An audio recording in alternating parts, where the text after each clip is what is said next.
రాజ్యంతో యుద్ధం. రాజ్యం అంటే ప్రభుత్వము, పాలకులు, వ్యవస్థ. అసలు ఈ వ్యవస్థనే ఒక ఆల్టర్నేట్ వ్యవస్థని సృష్టించడానికి, క్రియేట్ చేయడానికి ఒక ప్రయత్నం జరిగితే మేధావులు కానీ, ఇంకో పార్టీ కానీ ప్రజలందరూ కలిసి ఒక ఐక్య కార్యాచరణతో ఒక ఆల్టర్నేట్ని క్రియేట్ చేసే ప్రయత్నం జరిగితే అన్నింటికీ విముక్తి కలుగుతుంది కదా. అల్టిమేట్గా ఎలక్షన్స్, రాజ్యము దీని ద్వారానే కదా సార్ మొత్తం జరిగేది. మరి ఆ ప్రయత్నం ఎందుకు మనం ముందుకు తీసుకెళ్ళకూడదు? అఫ్కోర్స్ రకరకాల ప్రయోగాలు జరగాలి.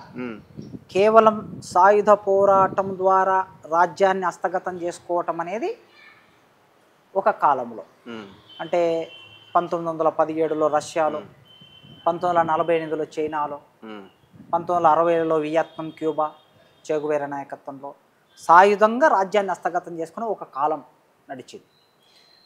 ఇప్పుడు ఈ కాలంలో సాయుధంగా హస్తగతం చేసుకోవచ్చా, సాధ్యమా కాదా అనే ఆ చర్చలోకి నేను వెళ్ళటం లేదు.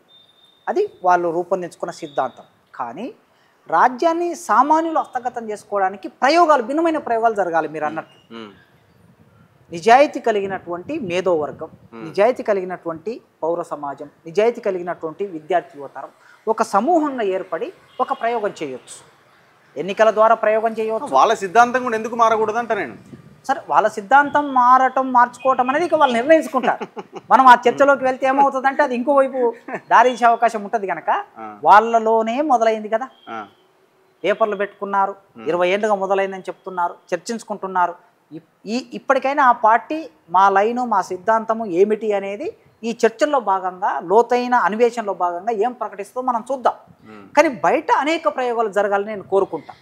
ఒక్క ప్రయోగంతోనే ఈ దేశంలో మార్పు రాదు, అనేక ప్రయోగాలు జరగాలి.